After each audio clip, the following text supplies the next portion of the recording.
Now a matter of hours away from an unprecedented lockdown of our country in order to combat an unprecedented virus that, left unchecked, would have an unacceptable toll on New Zealanders.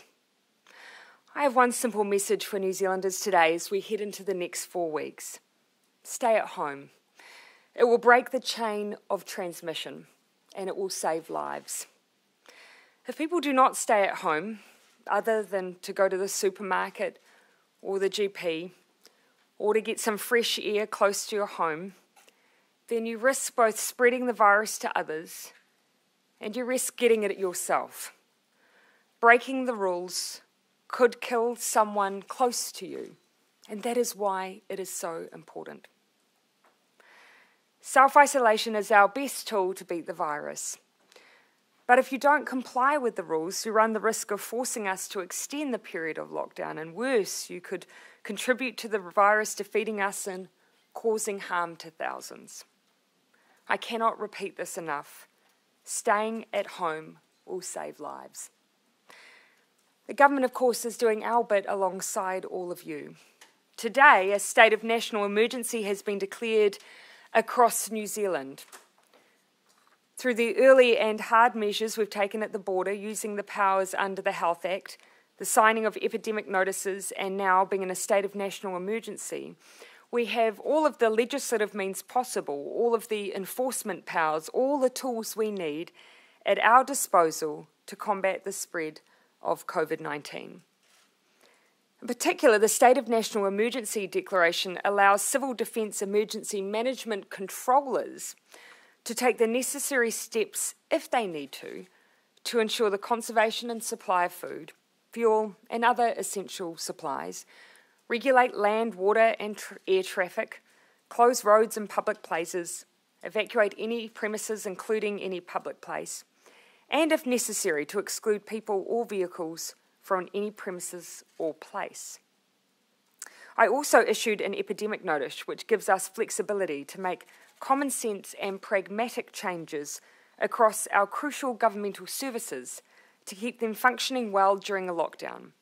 In particular, temporary visas will now be automatically extended until late September. Today, Parliament will also introduce and pass the COVID-19 Response Urgent Management Measures legislation bill. The Omnibus Bill amends various pieces of legislation so the government can more effectively respond to the outbreak of COVID-19. The bill amends the Residential Tenancy Act to freeze all rent increases for a specific period of time and gives the Secretary of Education emergency powers to direct education providers to open and close and direct how they operate. The COVID Cabinet met today and also made further decisions relating to our borders. Border enforcement will step up once again in line with our expectation that the proportion of New Zealanders returning home who will have potentially come in contact with COVID-19 is likely to have increased. Every New Zealander coming through our borders will be screened. If they are symptomatic, they will be tested, and they will be put in an isolation in an improved facility. If they are not symptomatic, but they have no plan or ability to self-isolate, they will also be placed in an approved facility. If they live in a city outside of the one in which they have landed and have no ability to transport themselves home whilst maintaining isolation, they will also be placed in an approved facility. Those who are recent arrivals who do have an appropriate self-isolation plan will be checked on by police in the days that follow. If they are not following requirements, they will be fined and they will be quarantined. These measures are tough, but reflect the higher risk these New Zealanders pose through no fault of their own. I know they'll be as keen as we all are to keep other New Zealanders safe, and then these are the measures we must take to ensure that. I want to conclude with the discussion on essential services. We need people to stay at home so we can beat the virus. This is not an area where we want workarounds. We may need to amend the rules as we go to make sure that we are doing everything we can to beat the virus and are supporting New Zealanders as we do that. But if in doubt, you should be closed. This plan is our best shot at success. We won't get everything right every time, and we will make changes if we have to. But now is not the time to be relaxed or flexible. We do need tough rules to win the battle ahead.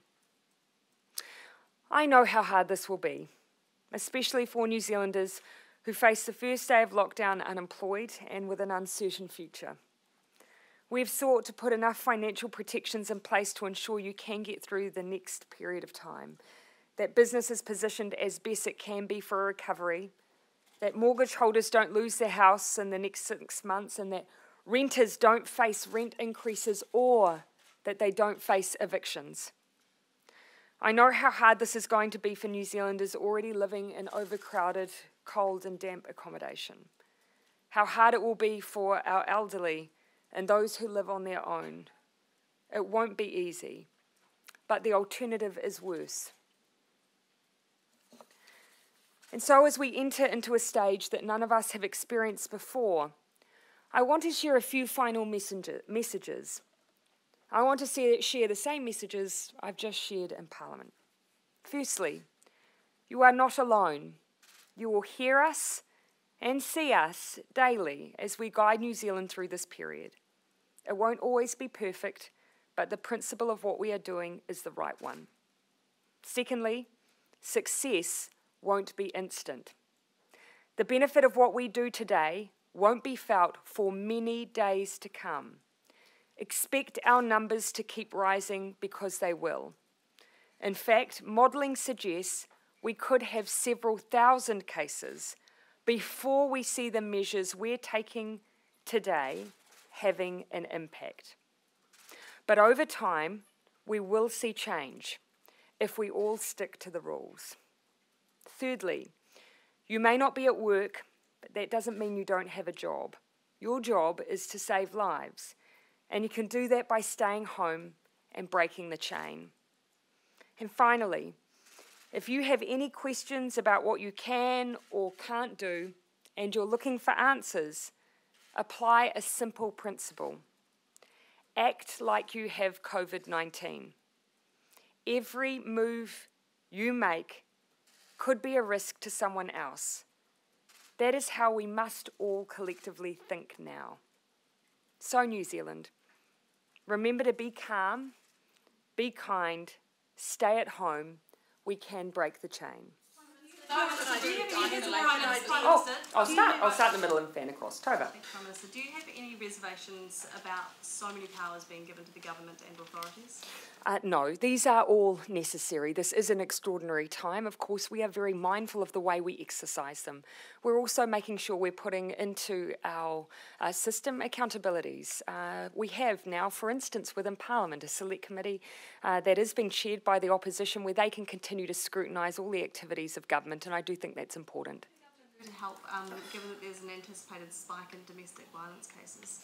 This is where we have considered, as essential services, those specifically working in the field of, for instance, child welfare, family violence. One of the sad things that we know and have prepared for is that this may be a time where we see an increase in those issues.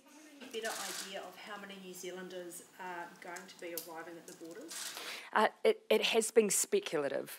And that in part is because we have seen a no-show rate on even ticketed travel of up to 30%. That's either because New Zealanders have changed their mind or their transit routes into New Zealand have ceased. It could be anywhere up to, through to the end of the month, anywhere up to 10,000. And so we have designed our plan, our scrutiny at the border, to prioritise public health, but also to factor in those potential numbers. Is that number, is the reason that people will be allowed to go home and self-isolate, obviously under police monitoring, is that decision because there were too many numbers for the government to put into quarantine immediately, for example? Two reasons.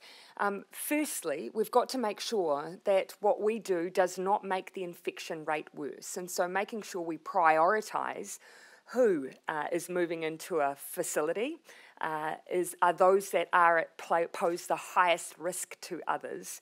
That's the first reason. And yes, there is a scale question, but it's also a question of whether or not it's the best approach to put everyone in without having some screening around who we need to prioritise. Approved isolation facilities. I'll come back to that. Yep. Those approved isolation facilities, will those be hotels, motels, or something else? Predominantly. So we will be using those facilities. We've already used successfully for quarantine. For instance, we've used Whangaparoa, but we have also undertaken activity around the airport areas to identify those hotels that are appropriate and that are available. And that work's been underway for some time, and we now have numbers in place and facilities ready to go. People have questions about whether from tomorrow, say, essential workers will need to present letters to police, or whether police will be at roadblocks from tomorrow. Why has the Police Commissioner not been outlining that sort of thing today? Are you able to answer those questions? Yeah, I had this exact conversation with the Police Commissioner this morning. Look, my expectation as we move into this phase across the country is that New Zealanders will observe all of the expectations that have been laid out. So yes, people will need to go to their jobs at the supermarket. They will need to go and work at hospital facilities. Police will be monitoring and will be moving around the country, and they will ask questions of people as they move to essential services, or if, for instance, they're outside their homes generally getting fresh air. They will be able to talk to people, ask them about their activities. If someone is outside and has no explanation, they will remind them of their obligations, and if they believe they need to, they can take other enforcement actions. The police have outlined it to me as really a 4-step process that they can go to with a range of options for them. Well, ultimately, if you work in essential services, many of those things will be obvious. And the police, as you can imagine, are well used to having questioning people under various circumstances, making sure that people can identify their purpose for being outside. But of course, someone who's getting fresh air won't be carrying a letter with them. So we do need to give some discretion and common sense ability to the police to do their job. Ultimately, though, New Zealanders will want to do the right thing. We're being as clear as we can on the guidance. It may take a bit of time for people to really, truly understand the expectations, but police will be working with them to help them with that, as we will. Audrey? Yeah, what will you be looking for in order to lift the alert level or to reduce it? Is it just you're looking for the curve to go down, or have you actually had more specific advice on what you're looking for? Yes, well, actually, we are seeking, we're doing a little bit more work with our scientific community on some of the steps in order to move down the alerts levels. At present, though, what we're looking for, of course, is a decline in cases, but that will take some time, many days, in fact, before we expect to see anything of that nature. Then we'll be looking at the nature of cases we have. Are they showing us community transmission in particular communities? Can we see the linkages with previous cases? That level of intelligence will tell us exactly what's going on across New Zealand and will help guide our decisions going forward. There's still some confusion about what Kiwis can do outside. Stay home. Can they go to playgrounds with their kids? No. Let me again give you some simple principles, because there will be many iterations of questions that people will have. Ultimately, we want people to stay home. We accept that people will want to get some fresh air and to stretch their legs, but any common space that they move to, a surface their child touches at a playground, presents risk. No playgrounds. Avoiding any spaces where people are having contact with those public services, and actually just sticking to essential services outside of their homes. Fishing and hunting. Yeah, look, and again, those general principles, we want people to stay home. Again, if people are going outside, avoid all contact and any contact with those public spaces. That is ultimately the advice I will give on everything. Act like you have COVID-19. It will help guide your decisions and help you think about the way you engage with other people. Okay. Queenstown's Mayor is warning of a looming welfare crisis with thousands of unemployed migrant workers, and he's suggesting a modest allowance to tide these people over. Is that an area of concern for the So as you'll have seen, we have, through the notices that have been issued, as required, given greater flexibility to our benefit system to deal with need as it's seen. So we do have some flexibility in there. We acknowledge this, of course, is a time where people are experiencing job loss. Our goal is to try and keep people connected to their employer through the wage subsidy. If that's not happening, we have the backup mechanism of our welfare system. Do you have any update Ken. on what's happening with emergency housing, homeless people very vulnerable who may not actually have somewhere to self-isolate? Yeah, so this is where we've been asking particularly the police, potentially the Defence Force, to work with those service providers who may be operating, for instance, night shelters or other services. We absolutely recognise the need to keep those services going. Also, they are considered essential services. So that's something that we're working with providers on now, but we have been very, very aware of. Someone on the streets, for example, will they be left to their own devices? Will MSD be making sure that they have somewhere to go? We want individuals in those current circumstances to have the same access to services that they will have always had. We do consider those social services and those NGOs working in those spaces to be part of our essential services. But we will be asking them to really use those precautionary measures during this time, applying social distancing, using equipment to look after themselves and the people they might be working to support. You have this thing where people are putting teddy bears in their windows so that when children are going out for walks around the street, they've got things to look for. Do you think that's a good idea, or is it encouraging people to leave their houses when they shouldn't? People will get fresh air, and so there is nothing wrong with someone getting some fresh air. But what we do ask is that people are doing that locally, and if they encounter anyone, don't stop and talk, and keep 2 metres away from people at all time. But we need to sustain this for a month. So we expect and accept that people will go for a walk. They will take their children outside to get fresh air. They might look for teddy bears in windows, but as they pass people, keep your distance. Don't talk to others. Just stay within your bubble. And if you're in Wellington and you're walking in the local neighbourhood, you might see one in my window. Yes. How would you expect it to work if, for example, somebody's come back from overseas, they live in a regional town which isn't served by air services, say Taupo, somewhere like that, and a family member whom they're going to isolate when they get home, can that family member drive to Auckland? Yeah, and so this is where we have our authorities at the border who will be able to go through all of those individual circumstances and assess whether it's an appropriate plan or not. And if it's not, then that person will be supported into an approved facility for a 2-week period before they then make their way home. If, however, they have the ability to transport themselves by themselves, if they're moving into self-isolation by themselves, and if the person at the border is confident of all of those factors and those needs have been met, then that flexibility is there. But it is a high threshold, and if you can't do it, you will be put in an approved facility. Allowed to take domestic flights? Are they allowed to take domestic flights? You have to be able to self-isolate in your transportation. You'll remember that domestic flights are starting to transition to a shutdown only available for essential services. Message to people who might be disquieted by the thought or prospect of police and military out on our streets in a very unusual It is unusual. Yeah, and that will be unusual. But what I would say to New Zealand is that they're actually there to support people. Lots of people will have questions around what they can and cannot do. So when I talked about the steps for police, their first step will actually be asking a few questions and helping the public understand what they need to do. That will be their first approach, which is what we expect from the New Zealand police. They are, after all, still New Zealanders who are doing the job they always have, which is to keep us all safe, and doing it in a way that we're used to. The same for our Defence Force. It might be unusual to see them out and about, but they're there just to look after us, and so people shouldn't be afraid of that. They're there to support us and support the community. Steamer workers are protesting.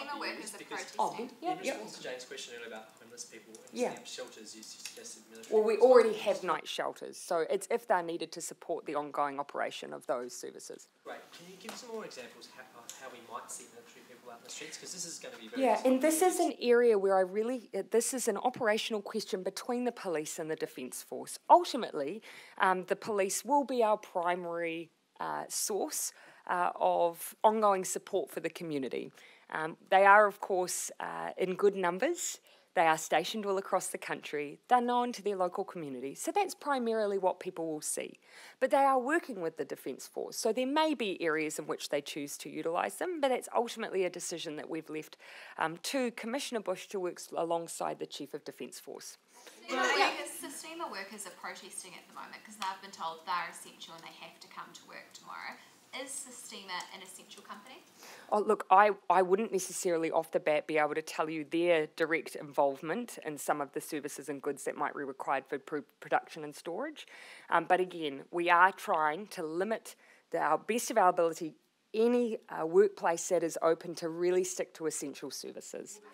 Pay for the hotels and the motels that are used for quarantine? We're working through government being the provider of those facilities, but some of those details are being worked through by officials as we speak. I expect that regime to apply from 2 a.m. Today. Are you requisitioning them, or are you We are not buying the hotels. We are, of course, renting the rooms and making them available, or using whangaparoa.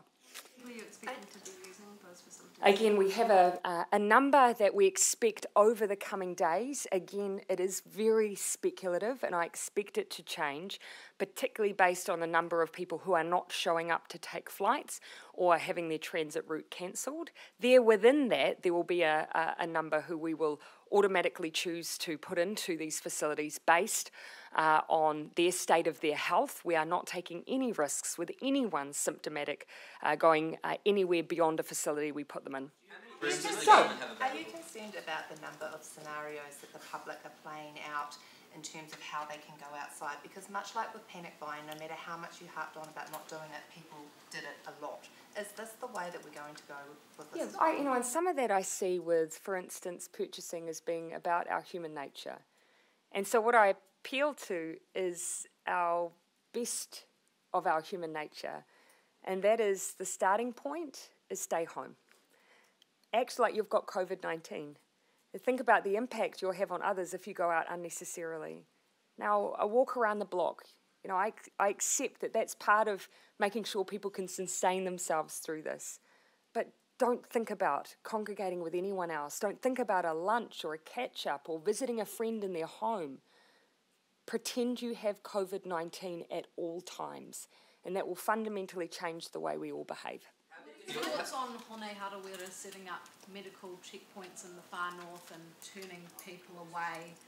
Do you approve of that sort of thing? Look, to be honest, I've seen some reporting but haven't looked in detail. The only thing I would just say as a general statement, people have to be able to isolate in their homes. If we want people to be successful, they have to be in a place they can sustain themselves for 4 weeks. And so that is an important part of this plan working. Yeah.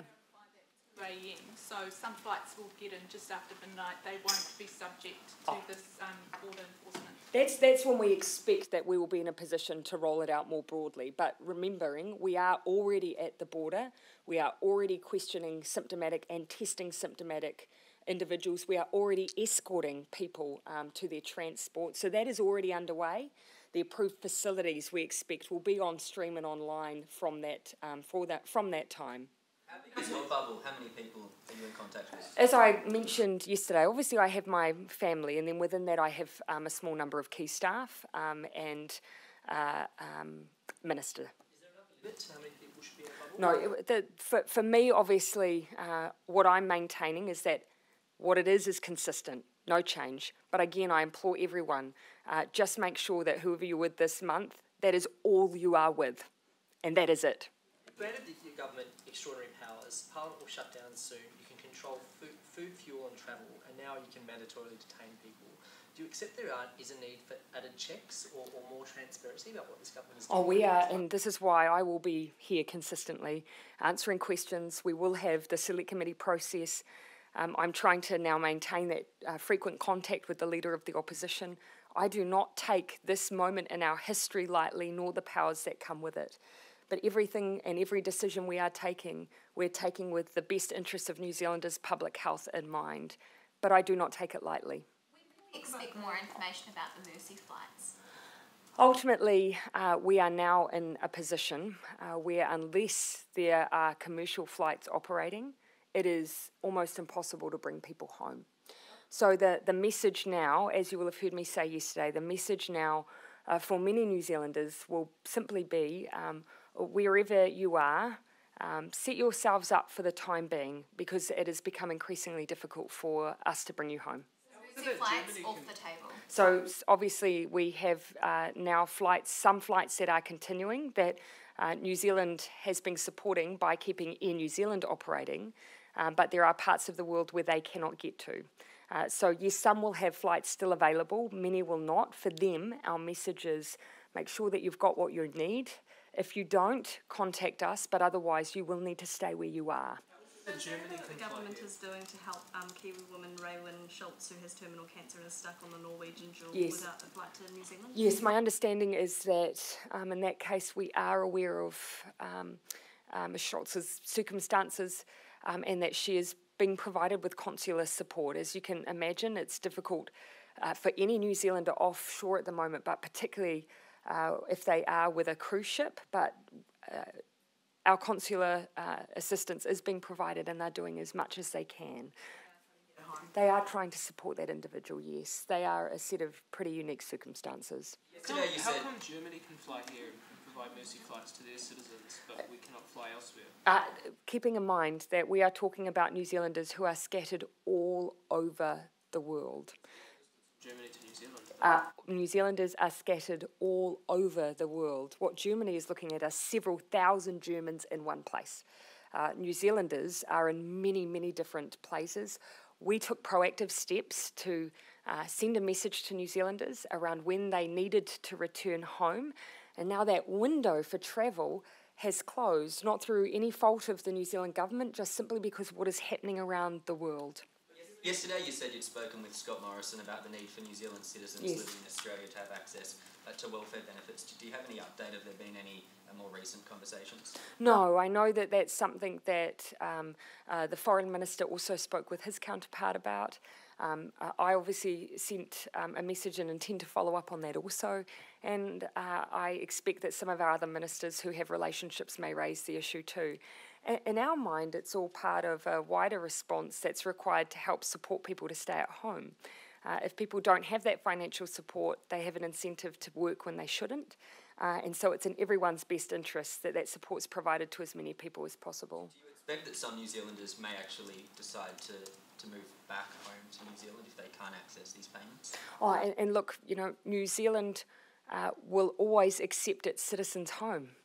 You know, we will never be a country that says a New Zealander cannot come home. That would be wrong. Even under the most difficult of circumstances, this is their home. What we will do, though, is make sure that we do our best to look after them and to look after anyone they may have contact with. And that is why we have the strict requirements at the border that we have right now. Okay, I'll take last question. Decision heartless by the Australian government? Well, we've always maintained that New Zealanders should receive the same social assistance as Australians. So for us, it's completely consistent. But right now, it's not just an issue of fairness, it's an issue of public health as well. So we will continue to make that argument on behalf of those New Zealanders. Are you able to say in real terms what that conservation of food and fuel... And so that's why I keep giving a caveat on that one. That is simply a suite of powers that exist generally under the declaration of a national emergency. Ultimately, though, those powers you'd expect to see in situations where you have constrained supply or no suppliers. I don't expect that to be an issue under these circumstances. We're keeping essential services open.